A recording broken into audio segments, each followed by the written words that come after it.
dunia akan datang, kita tahu holy dan segala macam, tapi mesti ada worldliness-nya juga begitu. Itu identitas yang kedua. Saya melihat STT sekali lagi ketika kita para dosen mengajar, kita memberikan contoh-contoh pengembalaan, penginjilan, dan itu menyatunya luar biasa gitu Pak Jimmy. Jadi betul-betul mahasiswa itu diperlengkapi pelayanan yang komprehensif gitu ya.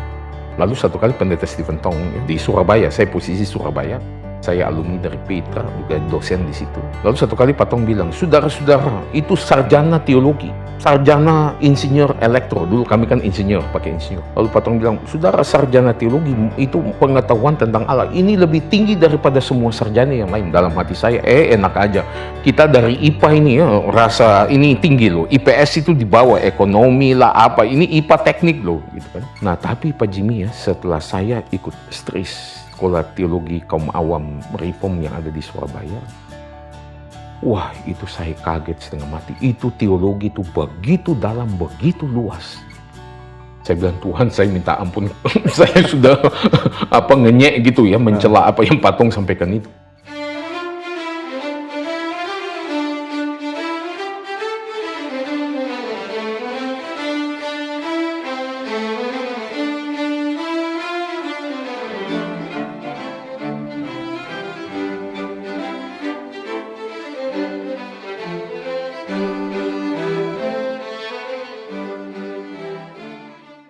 Pak Ben, selamat siang Pak Ben. Selamat siang Pak Jimmy. Bersyukur Pak Ben ada waktu untuk wawancara ini.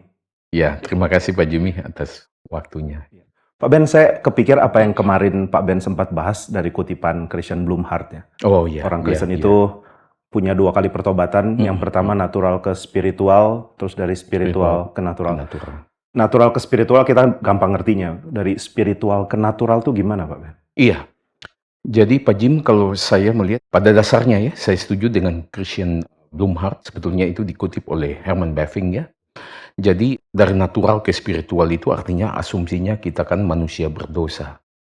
Kita punya dosa asal. Lalu Calvin bicara juga tentang total depravity, begitu ya. Kita punya pikiran, punya emosi, punya kehendak. Itu sudah tercemar, terdistorsi oleh dosa. Sehingga ketika apa yang kita pikirkan, apa yang kita rasakan, apa yang kita lakukan itu menyimpang begitu ya di dalam mata Tuhan. Nah, di situ kita butuh pertobatan begitu ya, keselamatan melalui Kristus. Nah, cuma seringkali setelah kita itu sudah lahir baru, kita lupa bahwa kita ada di dalam dunia ini, ada misi Tuhan bagi kita di situ ya. The mission of God, mission day. Seperti Tuhan Yesus mengatakan, Bapa yang telah mengutus dia, sekarang dia mengutus kita. Filipi pasal 2 juga mengatakan ya, kerjakanlah keselamatanmu. Jadi kita mesti melihat bahwa kembali ada misi Tuhan dalam dunia ini sebagai garam dan terang dunia, begitu. Kalau kita bicara tentang misi itu bukan hanya tentang mandat Injili, tetapi juga mandat budaya di sini, gitu Pak Jim. Nah, seringkali saya melihat orang Kristen atau gereja itu melupakan atau tidak mau lagi pertobatan yang kedua dari spiritual ke natural. Antara lain ya pemahaman mereka akan misi itu bukan secara keseluruhan begitu ya. Tapi ada hal yang lain, mereka coba comot Alkitab begitu. Misalnya 1 Yohanes 2 ayat 15 mengatakan, janganlah kamu mengasihi dunia dan apa yang ada di dalamnya. Barang siapa mengasihi dunia, kasih Bapa tidak ada dalam orang itu. Roma pasal 12 ayat 2, jangan menjadi serupa dengan dunia. Nah, mereka lupa bahwa dunia di sini di dalam arti sinful aspect di situ. Kita melihat Alkitab betul berbicara tentang dunia dalam pengertian itu, tetapi Alkitab juga bicara dunia itu di dalam pengertian created order, creational design begitu. Nah, kalau kita melihat Yohanes 3 ayat yang ke-16 dikatakan begitu besar kasih Bapa akan dunia ini, sehingga ia mengurniakan anaknya yang tunggal, barang siapa yang percaya kepadanya tidak binasa melainkan beroleh hidup yang kekal. Nah, dunia di dalam pengertian ini kita lihat Allah begitu mengasihi sehingga sampai-sampai dia mengutus Tuhan Yesus di situ. Ya, di samping itu saya melihat juga memang punya pandangan kepada dunia ini sudah seluruhnya evil begitu ya. Jadi mungkin problem apa yang mungkin juga orang salah tafsir ini tentang dunia akan berakhir lalu dunia yang baru seperti Oh ya, itu baik. gimana, Pak? Ya, memang betul Pak Jimmy, saya tadi ingatkan juga tentang masalah eskatologi begitu ya Pak Jimmy. Jadi ada pandangan kekristenan, kasih contoh dari Martin Luther yang mengatakan di dalam dunia yang akan datang eskatologi itu Tuhan akan menciptakan dunia yang baru begitu ya, semacam new creation. Yang ini akan dihancurkan total begitu. Tapi kalau kita melihat John Calvin misalnya, yang mengatakan bahwa langit dan bumi yang baru itu di sini juga begitu. Cuman dunia ini akan mengalami transformasi yang begitu radikal seolah-olah seperti kelahiran baru begitu ya. Karena aspek dosa begitu luar biasa di dunia ini. Jadi kalau kita hanya memandang bahwa di dalam eskatologi kita Tuhan akan menciptakan yang baru, masalahnya itu adalah doktrin kedaulatan Allah itu cukup Rusak. Oh iya, iya. Jadi itu gimana? Itu sampai-sampai lalu kenapa Yesus datang ke dalam dunia ya untuk meredeem bukan hanya manusia, tapi kalau kita bicara di Kolose seluruh bumi ini kan begitu. Jadi dia akan meredeem, dia akan menebus. Kalau nggak salah Pak Ben juga pernah jelaskan kata kainos itu ya Pak, berkait dengan pembaruan yang sifatnya bukan total berubah gitu ya. Terus kalau yang jadi problem Pak Ben, misalnya kita sangat tekankan Injil tapi melupakan mandat budaya, itu aspek apa yang akhirnya akan hilang dalam kehidupan gereja ya Pak Ben? Jadi kita melihat Pak Jimmy itu nanti lama-kelamaan gereja itu kayak museum begitu ya. Orang cuma lihat masa lalu, ya kan? Dia nggak bisa engage dengan dunia kontemporer di situ ya. Jadi sekali lagi kita melihat bahwa firman Tuhan yang diberikan pada kita memang umurnya sekian lama, tetapi Roh Kudus memperbaharui itu ya untuk kita bisa menghadapi dunia kontemporer ya, modernity, postmodernisme dan sebagainya. Ya. Jadi sebenarnya harusnya ada peran gereja ke dalam budaya kontemporer di mana gereja ada begitu ya Pak? Karl Barth pernah bilang begini kan Pak Jimmy, pendeta hamba Tuhan itu tangan kanannya itu Alkitab, tapi tangan kirinya itu newspaper, ya kan, koran. Jadi, dan kalau kita bicara Pak Jimmy, pengertian teologi itu mesti kontekstual, begitu kan ya. Jadi kita bicara doktrin itu penting, tapi doktrin itu yang merubah hidup kita. Nah hidup kita yang mana? Yang sekarang yang kita hidupin, begitu. Saya ingat yang Craig Bartholomew pernah cerita ya Pak tentang gereja di Afrika Selatan. Sambil percaya Tuhan sambil menekan orang ras lain gitu karena nggak lihat relevansi kekristenan dengan kehidupan sosial. Pokoknya kekristenan bawa saya ke surga gitu. Apakah ini ada kaitan juga dengan bidang yang Bapak ajar di STT Pak? Saya ada ajar juga Christian Ethics 1, 2 ya. Itu menjadi dasar. Kemudian Reform Ethics itu kita menggumuli masalah-masalah publik. Bagaimana teologi itu hidup dan berbicara di dunia publik. Kita kalau lihat dari Alkitab saja kan, Allah menciptakan langit dan bumi, begitu kan ya. Hari pertama baik adanya. Jadi kita lihat tidak ada yang netral sebetulnya. Ya. Jadi kita melihat Tuhan ketika mencipta itu, saya pikir bukan kayak lempengan besi. Lalu iblis bikin lempengan besi itu menjadi belati untuk bunuh orang. Tuhan ubah lempengan besi menjadi pisau itu untuk potong sayur di dapur. Dari awal sebetulnya Tuhan itu sudah menciptakan pisau gitu. Jadi yang digunakan iblis, yang dipakai iblis, pisau itu dipakai untuk bunuh orang. Jadi sejak dari awal, ciptaan Tuhan itu sekali lagi untuk memuliakan Tuhan. Sehingga hak kesulungan itu penting ya di situ. Jadi kalau saya melihat di dalam sejarah gereja, misalnya Mennonite, kasih contoh ya, radical reform di situ. Mereka memegang posisi Christ is against culture, begitu ya Pak Jimmy. Jadi sekali lagi kita nggak bisa seperti yang dilakukan Bapak Gereja Origen, begitu ya. Dia withdraw daripada dunia, dia retreat daripada dunia. Jadi hidup begitu eksklusif dan sebagainya. John Calvin pernah bertanya begini, mengapa kita itu menjadi orang Kristen? Mengapa kita harus menginjili? Apa alasan yang paling utama dan terutama? Nah, sebagian orang Kristen mengatakan, oh ya, itu pergi ke surga, lepas daripada neraka, ya kan, hidup kekal bersama dengan Tuhan di surga. Ini tidak salah, tapi bukan yang paling utama, kata Calvin. Tujuan utama kita itu menjadi orang Kristen, tujuan utama kita itu menginjili adalah supaya kemuliaan Allah dinyatakan di dalam diri kita. Jadi Calvin tidak pernah antroposentris, berpusatkan pada ego manusia, apalagi gitu ya, tapi teosentris di situ.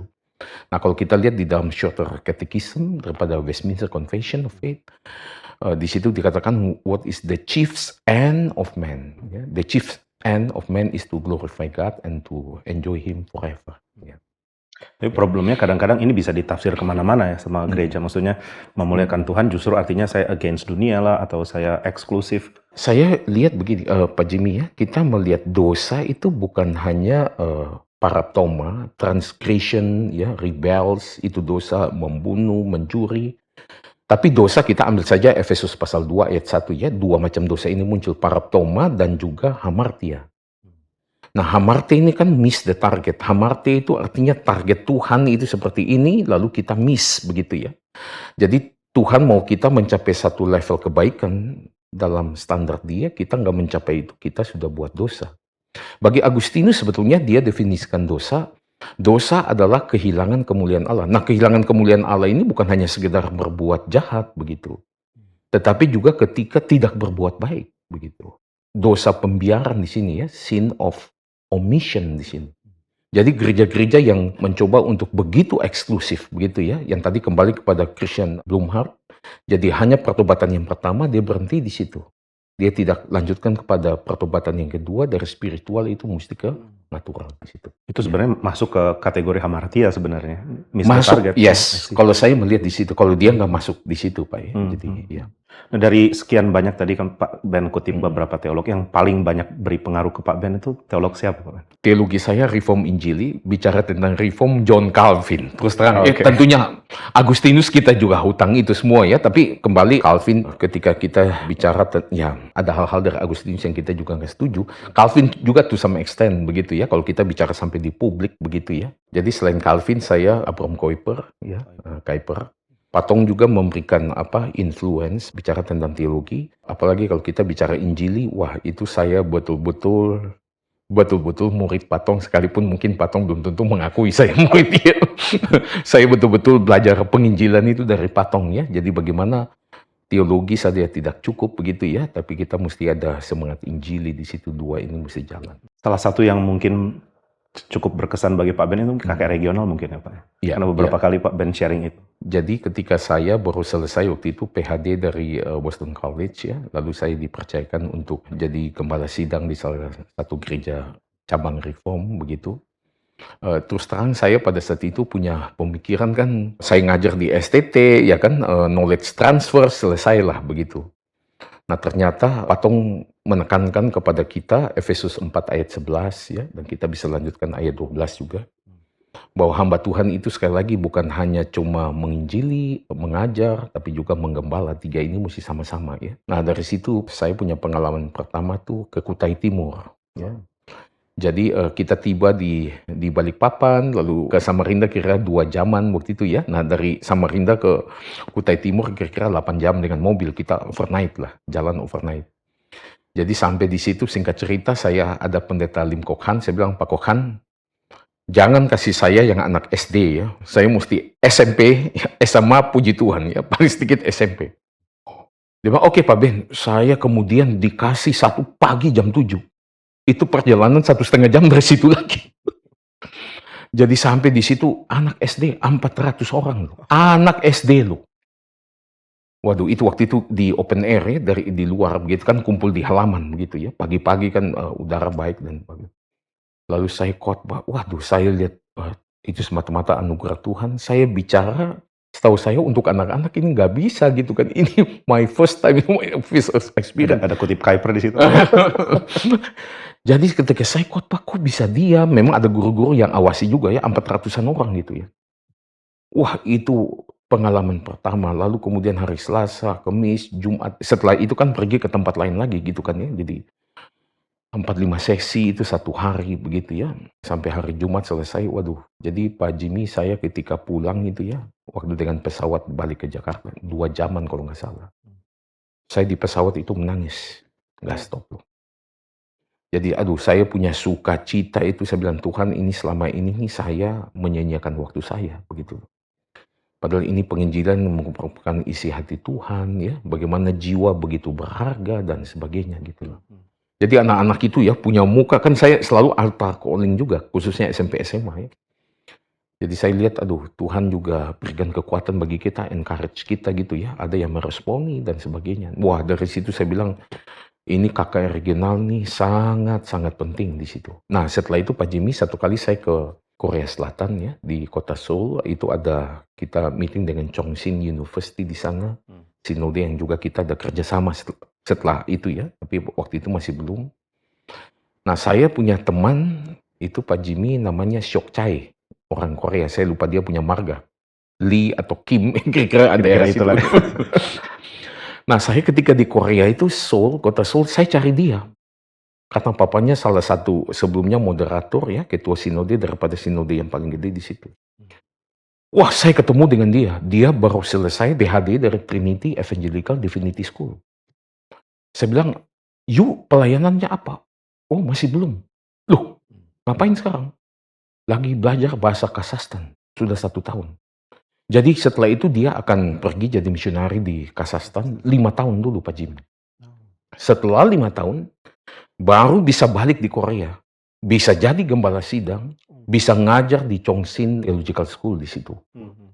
Wah, Pak Jimmy, setelah itu saya dengar itu, saya bilang, waduh, ini ya, 5 tahun hidup ya, betul-betul penyerahan di dalam tangan Tuhan di Kazakhstan, begitu bawa istri, bawa anak di situ ya, bergumul habis-habisan, baru bisa jadi pendeta, baru bisa ngajar sekolah teologi.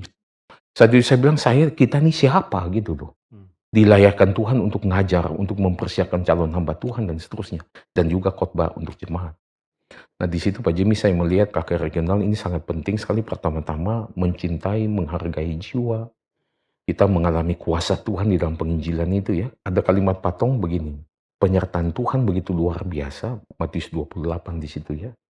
Aku senantiasa menyertai engkau sampai pada akhir zaman. Jadi ketika kita melakukan penginjilan itu, penyertaan Tuhan itu begitu luar biasa. Di samping itu juga kita belajar hidup sederhana di situ ya, kan di tempat-tempat yang terpencil kita hidup seadanya. Saya masih ingat di Kutai Timur, kan Pak Jimmy, kita tinggal di hotel, tapi hotelnya itu bukan toilet duduk gitu kan ya, mesti jongkok gitu. Wah, saya nih berat nih, saya agak gemuk dan sudah nggak pernah lagi WC jongkok. Dulu saya lahir besar di Ambon ya WC jongkok begitu ya. Ada satu hal lagi Pak Jimmy, saya melihat tadi saya katakan penyertaan Tuhan itu begitu luar biasa. Saya nggak tahu Pak Jimmy ingat apa enggak waktu kita KKR regional di Manado kan. Ada Profesor Peter Lilbeck ya, Presiden Westminster. Nah, itu Senin sampai Jumat, saya waktu itu pikir begini, ini kan ada Bunaken tuh. Jadi saya ingin bawa Profesor Lilbeck ke Bunaken Selasa pagi gitu kan. Jadi kita absen waktu itu, kita nggak ke regional ya. Lalu itu pakai boat yang gede sekali ya, bisa 100-an orang, kita cuma puluhan orang. Wah, ketika jalan itu begini loh, ombaknya gede sekali. Setelah sampai di situ, kita kan turun di perahu yang kecil yang nanti buka itu kan ada kaca, lalu kita kan lihat begitu ya. Wah, ketika kita turun juga ya, kita mau transfer ke situ, waduh, itu juga susah. Lah baru 15 menit, kolonelnya dia mulai kasih pengumuman, "Bapak-bapak, kita mesti kembali, ombak gede sekali." Dari Syah Bandar sudah bilang, "Nggak kembali, kita nginap nih." Wah, kita balik, begini lagi ombak. Nah, lalu besok pagi, kan ada misi yang mau ke Bunaken, begitu kan ya. Itu ada 1.000 siswa, sekitar begitu. Jadi waktu itu ada yang bilang, "Wah Pak Ben, katanya ombak, mending besok nggak usah." Saya bilang, "Nggak, harus tetap pergi. Ini jiwa," kan begitu. Tapi saya bilang, "Oke, kalian pergi jam berapa?" "Pak Ben, kita jam 4 pagi. Jalan." Kan kalau pagi-pagi sekali mungkin ombak nggak terlalu. Saya bilang waktu itu Pak Johan Silitonga, nggak salah, Pak Jimmy juga ya, kalau nggak salah. Ke tempat lain kayaknya. Oh, ke tempat lain. Jadi dengan Pak Audi, kalau saya nggak salah, dengan siapa lagi. Oke, saya bilang, kalau kalian besok pagi ini ingat ya, kalau sampai tukang perahu itu dia bilang nggak boleh berangkat, jangan kalian bilang, "Sudah Pak, kita pinjam aja, kalian nyetir sendiri, awas ya." Wah, pagi itu mereka pergi nggak ada ombak. Habis melayani, makan siang, balik, nggak ada ombak. Tidur semua, begitu kan. Di speedboat yang kecil gitu ya. Nah, lalu mereka cerita, lalu ada yang bilang ke saya, "Pak Ben, gimana nih? Sudah ada 2 rektor ya, satu Westminster, satu STTRI, tidak ada penyertaan Tuhan di situ, begini-begini kan." Bukan masalah penyertaan Tuhan, jangan kita cuma bilang bukan masalah ombak saja, tapi maksudnya kita punya tujuan itu nggak tercapai gitu. Itu poin di situ. Lah ini nih Pak Audi sendirian yang hamba Tuhan ya, ada juga Pak Johan siapa-siapa gitu kan ya. Lah ini penyertaan Tuhan kok saya bilang, hati-hati jangan sembarangan ngomong," saya bilang. Ingat ketika kami pergi ke Bunaken, kalian pasti nggak ada yang doain, mudah-mudahan ombak nggak ada, apa nggak ada. Mungkin mungkin aja yang doain Tuhan kalau bisa kasih hujan, kasih apa gitu. Tapi kalian masih ingat, ketika malam itu sebelum besok, kita lepas tim Bunaken, kita doa sama-sama. Kita minta penyertaan Tuhan. Penyertaan Tuhan itu bukan nggak ada ombak, tapi mission itu accomplish gitu. Saya bilang gitu kan. Jadi saya bilang. Jadi itu Pak Jimmy kembali ya. Saya aminkan kalimat Pak Tong ya. Penyertaan Tuhan luar biasa dalam penginjilan gitu. Jadi ini juga jadi kegiatan rutin di STT jadinya. Itu jadi kegiatan rutin. Jadi mahasiswa STT di dalam 1 tahun 2 kali Pak Jimmy. Jadi semester 1 itu ada 1 minggu kita kasih off. Jadi mahasiswa itu pergi ya untuk dan semester kedua juga sama. Tadi Pak Ben sempat mention kan kalau Pak Tong dorong supaya hamba Tuhan mengajar, menginjili, menggembalakan, dan ya Pak Ben juga gembala, ketua STT, dan juga harus terlibat lumayan sibuk nih di dalam dunia akademik. Iya. Gimana caranya Pak? Ada tips untuk menangani itu semua? Iya, memang kita melihat tidak gampang gitu ya Pak Jimmy melakukan ketiga hal ini ya. Tapi kembali Matius pasal 9 kasih contoh ya, Tuhan Yesus berkeliling ya untuk menginjili, dia menyembuhkan orang sakit, ini pengembalaan, dia mengajar di rumah ibadat ya, itu adalah pengajaran. Jadi kita lihat 3 hal ini memang mesti kita hidupi, bukan hanya hamba Tuhan ya, tapi sebagai orang Kristen. Pak Tong kasih contoh misalnya seorang ibu, dia melahirkan anak, ya boleh katakan penginjilan lah, begitu kan ya.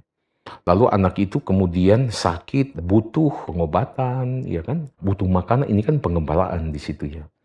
Lalu kemudian anak itu juga kan perlu dididik, begitu ya. Jadi orang Kristen, jadi kita punya anak juga, kita kasih penginjilan, kita mesti menginjili dia, kita mengajar dia, kita juga menggembalakan dia, begitu ya. Saya melihat di STT sekali lagi, ketika kita para dosen yang terlibat di dalam 3 hal ini, ketika kita mengajar, kita memberikan contoh-contoh pengembalaan, penginjilan ya.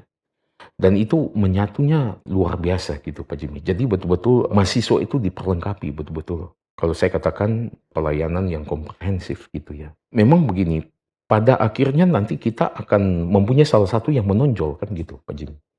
Apakah itu pengajaran, apakah itu penginjilan atau pengembalaan, tetapi kita sudah mencapai satu benchmark gitu loh, standar yang paling sedikit seimbang di situ. Setelah itu kita mau menonjol dalam hal lain ya silahkan begitu. Tapi tetap 2 hal yang lain itu kita juga kerjakan di samping yang kita minati begitu ya. Ada level tertentu yang mesti dicapai untuk semuanya begitu Pak? Iya, saya melihat gitu, mesti ada level tertentu begitu ya. Atau contoh yang lain misalnya kita ke rumah sakit gitu ya. Rumah sakit itu oke, kita mau menginjili, tapi kalau kita ketemu orang yang sudah Kristen, lalu dia tanya, kenapa ini saya sakit? Kalau Tuhan cinta saya, apa segala macam, ya pengajaran mesti di situ. Atau mungkin saat itu dia, wah ini dokter nggak benar di sini, apa, abis. Kalau kita tahu dokter yang lain atau apa ya, atau mungkin kita ada terbeban untuk membawa sedikit makanan, atau kita mungkin terbeban untuk membantu, ini kan pengembalaan juga kan begitu. Jadi ingat ini Pak, tentang etika lagi kan tadi Pak Ben bilang kalau orang sakit kemudian mengalami problem. Pak Ben juga kan ajar kelas etika yang sifatnya lebih praktis, etika 2 kalau saya nggak salah. Oh iya. Apa yang Pak Ben lihat sangat penting untuk orang Kristen tahu tapi cukup lalai gitu. Saya ambil contoh ada satu jemaat yang sharing bahwa dia baru cek kandungan dan dikatakan anaknya kemungkinan akan punya kurang berkembang secara otak sehingga akan bodoh gitu. Lalu dokter dengan santai mengatakan oh kalau gini di aborsi aja gitu. Nah, ini kan orang masih bisa bingung ini benar atau enggak nasihatnya gitu. Jadi kayaknya keketatan untuk mengerti etika itu sangat penting gitu. Iya. Jadi gini Pak Jimmy, saya melihat etika ini nggak bisa dilepaskan daripada dasarnya itu teologi kita. Nah teologi kembali firman Tuhan dan seterusnya gitu ya. Artinya apa yang seharusnya kita lakukan dan itu di-require oleh firman Tuhan itu tidak peduli kondisinya seperti apa. Kasih contoh yang tadi saya juga ada pengalaman begitu ya dalam pengembalaan saya. Jadi ada satu jemaat yang dia ketika cek di salah satu rumah sakit yang terkenal di Jakarta, nah di situ dikatakan, wah ini anak yang lahir ini bukan hanya cacat, Down syndrome itu nggak ada apa-apanya loh. Ini tuh bisa jadi sudah mungkin mirip, sudah bukan kayak mirip manusia kasarnya gitu dalam tanda kutip. Dan umurnya nggak panjang, mungkin setahun atau 2 tahun, kira-kira begitu. Jadi ini betul-betul serius. Nah ketika keluarga yang sampaikan itu, saya katakan kepada mereka, saya bilang, firman Tuhan tetap katakan jangan aborsi gitu kan ya. Ya saya anjurkan tetap aja mungkin second opinion lah, apa begitu, third opinion begitu kan ya. Kita kita nggak bisa tergantung satu dokter begitu. Pertama dia bilang gini, "Oh Pak Ben, you nggak ngerti Down syndrome itu nggak ada apa-apanya Pak. Ini begitu luar biasa Pak Ben." Saya bilang sekali lagi firman Tuhan kembali ya, tidak boleh diaborsi. Nah, tetapi saya katakan begini Pak Jimmy, seandainya kalian ambil keputusan itu minta belas kasihan Tuhan. Saya sebagai hamba Tuhan ketika tahu kalian melakukan itu, saya akan dampingin pengembalaan dan seterusnya gitu Pak Jimmy. Jadi bukan saya rasa ini kayak orang kusta, saya mesti melarikan diri, saya mesti STW daripada dia. Tapi kita doa sama-sama kan gitu Pak Jimmy. Paling penting doa sama-sama, kasih kekuatan kepada mereka. Saya bicara tentang kedaulatan Tuhan. Roma 8 ayat 28, Allah turut bekerja di dalam segala sesuatu. Dalam bahasa asli, dalam segala sesuatu itu begitu inklusif. Dalam hal yang baik, hal yang jahat, dan seterusnya. Untuk mendatangkan kebaikan dan seterusnya. Bagi mereka yang mengasihi dia, mereka yang terpanggil sesuai rencana dia. Jadi singkat cerita, mereka second opinion di Singapura. Singapura bilang nggak ada virus itu loh. Nggak ada. Nggak ada. Setelah itu mereka pergi lagi ke satu tempat lagi. Jadi third opinion atau second opinion Singapura. Singapura satu yang kedua. Itu bilang juga nggak ada. Mereka balik Jakarta, mereka ke rumah sakit itu lagi. Rumah sakit tetap bilang ada. Mereka bilang ke saya, ya sekarang kita beriman lah. Anak itu lahir, ya saya baptisin, ya saya waktu lahir saya besuk begitu ya, jadi khusus besuk gitu. Sekali lagi 1 Korintus 10 ayat 13, pencobaan-pencobaan yang kita alami itu kan tidak melampaui kekuatan kita sebagai manusia kan. Allah itu setia, adil ya. Ketika kita dicobai, Ia akan memberikan jalan keluar supaya kita dapat menanggungnya. Nah, ketika saya kutip ayat ini, saya bilang bukan supaya kita bisa menghindarinya kan begitu. Tapi untuk menanggungnya. Jadi saya sampaikan ya kembali Tuhan tahu kita begitu kan ya. Dari situ mereka mulai medis di Indonesia tidak terlalu dipercaya dan sebagainya. Paling sedikit oleh keluarga ini gitu. Ya. Ya, berarti sebenarnya kepekaan seperti ini memang sangat penting ya Pak Ben. Maksudnya ini kan kepekaan yang didapat setelah Pak Ben menggembala, kemudian ketemu orang. Jadi sebenarnya memang keterlibatan di dalam penginjilan, di dalam penggembalaan sangat berguna juga di STT sebenarnya. Kalau Pak Ben lihat di, misalnya kan Pak Ben pernah ke Boston College, lalu ke sebelumnya juga ke Yale. Apakah ini missing atau? Itu betul Pak Jimmy, bukan hanya itu. Sebelumnya saya di RTS ya, Reformed Theological Seminary, jadi di situ sekolah teologi reform yang konservatif, begitu juga ya. Cuma sekali lagi saya melihat profesornya itu, waduh, knowledge transfernya itu luar biasa. Apalagi di Yale, di Boston College ya. Tapi sekali lagi, kembali kita melihat pengembalaan, apalagi penginjilan itu missing begitu. Itu yang sangat disayangkan. Oke lah kalau Yale sama Boston College kita nggak usah bicara. Boston College itu Jesuit School ya, Catholic begitu ya. Saya belajar etika sosial di situ di Yale. Mereka nikahkan lesbian di situ ya, di chapelnya dan segala macam gitu ya. Profesor saya dia bilang seumur hidup dia pelayanan dia yang paling diberkati Tuhan, yang dia merasa Tuhan itu hadir sungguh-sungguh ketika dia memberkati anaknya yang menikah secara homoseksual. Nah itu kita nggak usah bilang, tapi RTS ya, kita lihat reform konservatif, kita nggak punya seperti praktek weekend yang ada di STT kita, begitu. Lalu kemudian ada KKR regional, begitu ya Pak Jimmy. Lalu kemudian ada intensif atau kita bilang praktek setahun ya, setelah kita selesai semua, habis selesai mata kuliah, lalu kemudian tulis tesis, kita ada praktek 1 tahun di situ ya, di cabang dan sebagainya. Dan sekarang ini Pak Jimmy, kita juga kan ada sekolah Kristen Calvin Institute of Technology. Nah, kita kasih contoh ada mahasiswa kita juga yang kita praktekkan ke CIT di situ. Ya. Jadi kemudian ketemu dengan orang yang intelektual, akademik dan sebagainya gitu ya. Jadi ini sangat beragam gitu. Selain lembaga pendidikan juga, Pak Ben juga co-founder RCRS ya Pak? Oh ya, ya. Kalau boleh tahu RCRS lebih kemana ini untuk beban pelayanannya? Reform Center for Religion and Society. Nah, kenapa mesti ada kata religion and society di sini? Di sini kita meyakini kembali kepada Alkitab bahwa tidak ada satu aspek kehidupan pun yang tidak religius di situ. Tadi saya sempat bicara bahwa ketika Tuhan mencipta hari pertama, kedua, ketiga, dan sebagainya, kita melihat dia mengatakan baik adanya gitu ya, tidak ada yang netral begitu.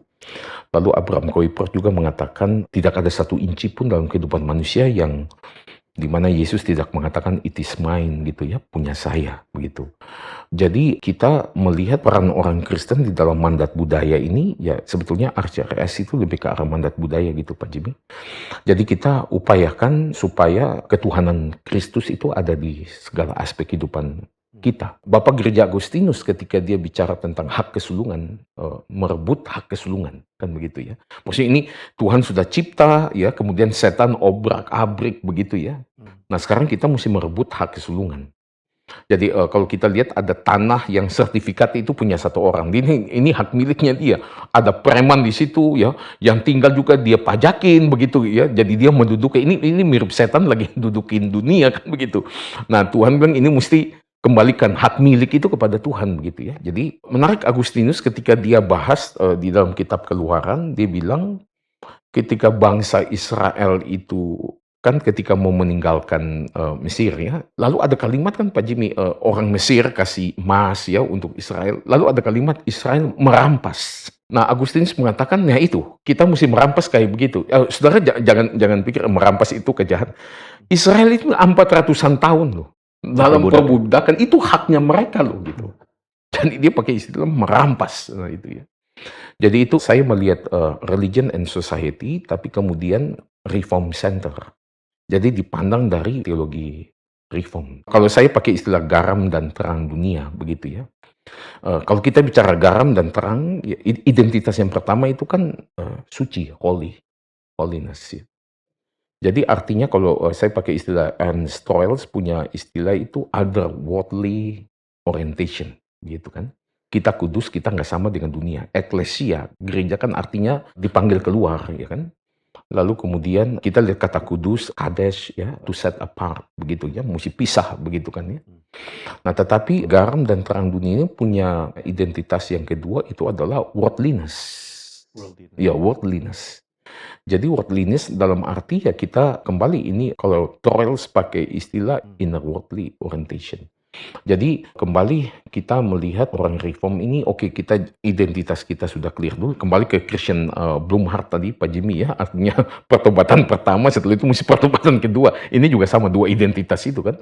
Jadi orang reform itu sangat peduli, kembali tadi Pak Jimmy ingatkan kita tentang eskatologi itu kan. Dalam dunia ini juga langit dan bumi yang baru itu di sini juga. Ketika Tuhan Yesus naik ke sorga, kembali malaikat bilang, dengan cara yang sama, you akan lihat dia kan. Jadi di sini juga gitu. Dalam pencobaan iblis mencobai Tuhan Yesus, di padang gurun itu kita kan melihat pencobaan itu kan mesti ada sesuatu yang menarik hati kita begitu. Kalau kita punya kelemahan dalam hal seksual wanita, pencobaan yang datang itu kebanyakan daerah itu. Kalau kita masalah uang, kebanyakan tentang uang dan sebagainya. Nah kita melihat ketika iblis bilang memperlihatkan dunia dan bilang kepada Yesus, semuanya ini akan kuberikan kepadamu. Itu berarti dunia itu sangat menarik Tuhan Yesus kan, hati dia. Karena kembali Yohanes 3 ayat 16 dia datang untuk dunia ini gitu kan. Kembali dunia bukan dalam arti sinful aspect di situ. Tapi setan mau mengatakan you dapat dunia ini bukan dengan cara disalib tapi menyembah saya dengan cara setan begitu. Jadi sekali lagi orang reform itu punya orientasi kepada dunia ini luar biasa. Sekali lagi ini ada tension nih, already but not yet kan begitu ya. Jadi dunia akan datang, kita tahu holy dan segala macam, tapi mesti ada worldliness-nya juga begitu. Itu identitas yang kedua. Nah sehingga saya ikuti Paul Marshall, dia punya bukunya Heaven is not my home. Wah, heaven is not my home. Ini gimana nih? Tapi kalau kita mengerti, oh iya. Karena kembali ke Pak Jimmy punya poin tadi ya, orang Kristen sebagian itu Origen dan sebagainya kan, ya, pokoknya tinggalin dunia ini, takut contagious ya. Tidak yakin bahwa Tuhan Yesus dengan orang kusta kan dia menyentuh. Itu kan waktu itu mungkin pikir kusta kan masih contagious dan sebagainya. Jadi kuasa dari sini kan lebih besar daripada kuasa yang ya. Boleh dijelasin lagi tentang worldliness tadi Pak, menurut Trost tadi. Kalau kita lihat di dalam Yohanes 17, kita di dalam dunia tapi bukan dari dunia kan begitu. Di dalam dunia ini. Di dalam dunia ini. Jadi poinnya di situ kan Pak Jimmy. Jadi kita menjadi berkat, kembali lagi kerjakan keselamatanmu kan begitu ya. Jadi dengan kata lain mandat budaya begitu ya Pak Jimmy. Ambil contoh John Calvin ketika bicara tentang penginjilan, dia mengatakan penginjilan nggak bisa lepas daripada kerajaan Allah di sini. Nah, dari kerajaan Allah itu kembali misi Kristus di situ kan ya, bukan hanya jiwa manusia ya, tapi dunia ini yang akan diselamatkan oleh Dia, begitu kan ya. Nah, kita lihat di dalam eskatologi yang akan datang begitu. Tadi Pak Ben sempat mention kalimat yang menarik nih, bahwa bilang tidak ada yang tidak religius. Kalau di dalam pola pikir orang sekuler kan ini aneh, cukup aneh. Kita kembali ya, Alkitab juga sampaikan langit menceritakan kemuliaan Allah, begitu kan ya. Jadi kita oke lah kalau kita bicara tentang Thomas Aquinas yang bersandar banyak pada Aristoteles tentang bukti existence of God, begitu kan ya. Jadi kalau lihat ada bangunan yang baik pasti ada ya desainernya ya kan. Nah, kita lihat dunia ini kan mesti ada. Jadi saya melihat di situ kembali apa yang diciptakan Tuhan itu semuanya memuliakan Dia, begitu kan ya. Jadi itu yang saya pakai istilah religius di situ ya. Dan khususnya tentu saja manusia yang diciptakan segambar dan serupa dengan Tuhan. Dia bukan saja bisa memancarkan kemuliaan Tuhan, bisa menikmati kemuliaan Tuhan itu juga ya. Jadi kalau lihat dari konsep seperti ini ya, semua orang Kristen harusnya ada peran membawa kemuliaan Tuhan ke dunia. Yang Pak Ben lihat mengenai panggilan nih Pak, kan kita juga misalnya kalau kita ada di dalam dunia politik atau dunia kesehatan di mana itu kan panggilan. Lalu apa yang khusus untuk misalnya panggilan jadi hamba Tuhan gitu? Pak Ben sendiri kan sudah studi di dalam bidang teknik, lalu akhirnya switch menjadi hamba Tuhan, itu gimana Pak memahami panggilan itu? Iya, mungkin saya melihat begini, sebetulnya panggilan Tuhan itu kan di dalam semua bidang ya. Kita kembali pada reformasi ini di situ Luther dengan dia punya doktrin-doktrin imamat rajani begitu ya, Pak Jimmy. Jadi semua orang itu adalah hamba Tuhan ya. 1 Korintus 7 ayat 20 kalau saya nggak salah. Kan dia mentranslate Alkitab dari bahasa asli. Dia mulai dari perjanjian baru perjanjian lama. Saat itu sudah ada translation perjanjian baru dalam bahasa Jerman, tetapi itu daripada bahasa Latin gitu, Vulgate gitu. Luther ini orang yang pertama yang mentranslate langsung dari bahasa asli gitu ya, Yunani. Ketika dia mentranslate 1 Korintus 7 ayat 20, di situ dia pakai kata beruf di situ ya. Jadi 1 Korintus 7 ayat 20 dikatakan bahwa kamu dipanggil Allah itu diam di dalam keadaan. Nah, waktu diam di dalam keadaan di situ dia pakai kata beruf di situ. Kata beruf. Jadi itu ada dua macam panggilan di dalam 1 Korintus 7 ayat 20 di situ ya. Jadi dipanggil Allah untuk menjadi orang Kristen, tetapi pada waktu yang bersamaan juga dipanggil Allah dikatakan di dalam keadaan posisi kita pada saat itu. Jadi dia pada saat itu menafsirkan ketika seseorang menjadi orang Kristen, saat itu dia adalah businessman. Dia sebelumnya tipu sana, tipu sini. Hari itu dia bertobat, dia menjadi saksi Tuhan.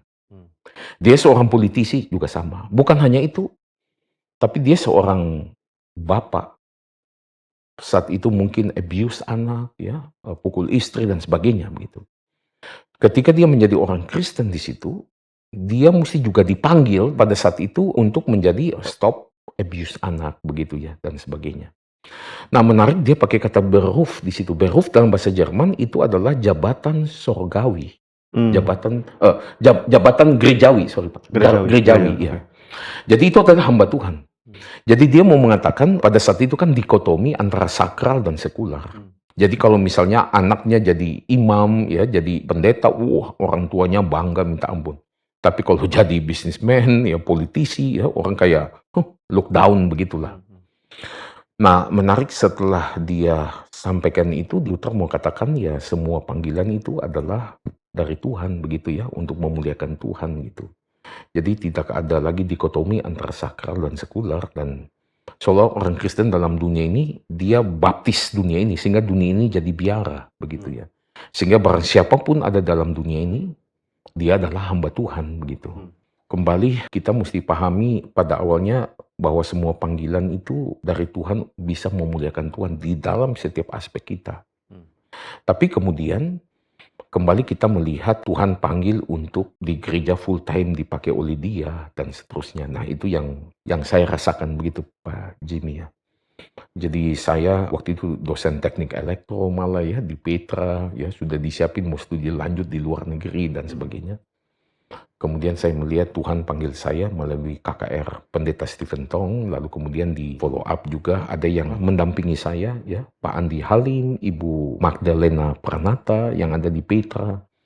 Nah, di situ kemudian saya masuk sekolah teologi dan seterusnya. Kalau ada orang-orang yang juga ada panggilan seperti yang dialami Pak Ben, tapi belum Iya. masuk, ada yang bisa disiapkan nggak Pak Ben? Misalnya untuk kejar pengertian teologi kah atau apa? Yang Pak Ben Ya, ya. lakukan dulu itu bagaimana? Pak? Iya, baik. Ini pertanyaan penting sekali. Jadi ketika itu saya ada panggilan, lalu satu kali pendeta Stephen Tong ya di Surabaya, saya posisi Surabaya, saya alumni dari Petra, Universitas Kristen Petra, juga dosen di situ. Lalu satu kali Pak Tong bilang, saudara-saudara, itu sarjana teologi. Ya, sarjana insinyur elektro. Dulu kami kan insinyur, pakai insinyur. Lalu Pak Tong bilang, saudara sarjana teologi itu pengetahuan tentang Allah ini lebih tinggi daripada semua sarjana yang lain. Dalam hati saya, enak aja. Kita dari IPA ini ya, rasa ini tinggi loh. IPS itu di bawah ekonomi lah apa. Ini IPA teknik loh, gitu kan. Nah, tapi Pak Jimmy ya, setelah saya ikut STRIS, Sekolah Teologi Kaum Awam Reform yang ada di Surabaya, wah itu saya kaget setengah mati. Itu teologi itu begitu dalam, begitu luas. Saya bilang, Tuhan saya minta ampun, saya sudah ngenyek gitu ya, mencela apa yang Pak Tong sampaikan itu. Saya baru lihat teologi itu luar biasa loh. Jadi Pak Jimmy setelah saya ikutin itu, lalu kemudian saya Pak Jimmy belajar teologi, belajar sosiologi, filsafat, sampai jam 3 pagi. Jam 7 pagi saya mengajar teknik elektro. Oh, Jadi hampir tiap hari begitu. Sekalipun sampai jam tidak 3 pagi. sampai jam 3 pagi. Lalu saya bilang, Tuhan saya nggak bisa membodohi saya betul-betul mesti jujur begitu kan. Lalu kemudian waktu itu ada STT RII ya, dulu namanya Reform Injili Indonesia, yang ada di Kemang di Warung Buncit.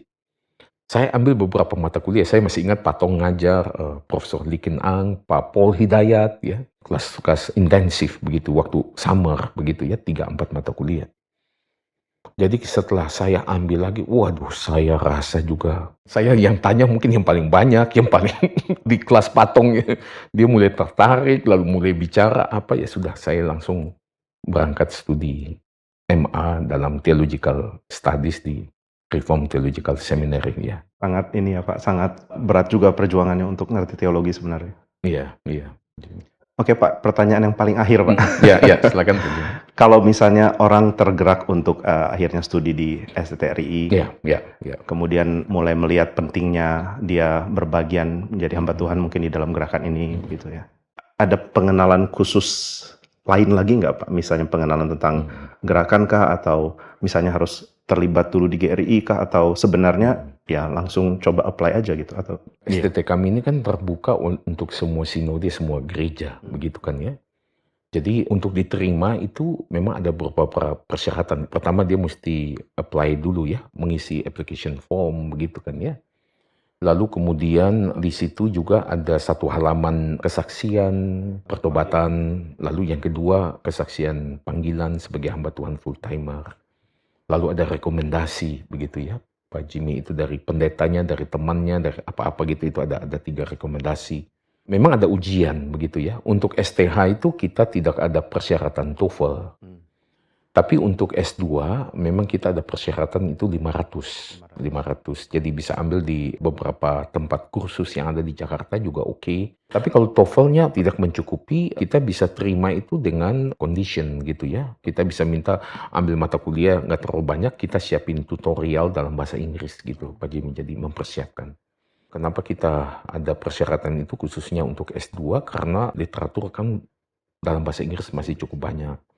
Lalu kita ada setiap tahun kira-kira 8-10 profesor tamu yang kita undang, begitu ya. dalam bahasa Inggris? Dalam bahasa Inggris, jadi mereka bicara dalam bahasa Inggris, jadi kita juga bisa engage dengan mereka langsung, begitu ya Pak Jimmy. Nah tetapi sekali lagi yang menentukan dalam penerimaan itu kita interview. Saya bersyukur sekali Pak Tong sendiri, pendeta Stephen Tong, sesibuk apapun beliau ketika datang interview mahasiswa itu selalu sama-sama dengan kami ya, itu jadi beban berat yang di interview. Jadi gini, ada yang kita pikir ini bagus sekali, bagi Pak Tong biasa-biasa aja gitu Pak Jimmy. Dan betul begitu, ada yang kita pikir kok biasa-biasa aja, bagi Pak Tong ini bagus sekali loh. Jadi sekali lagi Pak Tong yang sudah puluhan tahun, 60-an tahun pelayanan ya, lebih dari 60 tahun, beliau melihat dengan begitu tajam dan sebagainya. Jadi sekali lagi jangan khawatir tentang apa ini STT ini mungkin menakutkan atau apa. Kita ada punya open house juga, Pak Jimmy, ya. Kita jadi misalnya tanggal 14, 15 ya. 14-15 April. April ini nanti. Lalu kemudian mereka bisa ikut kelas langsung begitu ya, masuk di library, ngobrol sama teman-teman mahasiswanya begitu kan. Besoknya kan Jumat Agung tuh. Oh, Jadi bisa sekaligus ikut Ibadah. Jumat Agung di ibadah di Patong Pusat. Ya mungkin itu Pak Jimmy. Oke. Pak Ben, thank you Ya. sekali untuk waktunya. Saya sama-sama. sangat bersyukur. Ya, Bisa ya. banyak hal yang saya bisa kenal juga dari Pak Ben, bisa dengar langsung. Iya, Terima kasih, Pak Ben. Ya, terima kasih Pak Jimmy. Tuhan berkati. Tuhan berkati. Ya.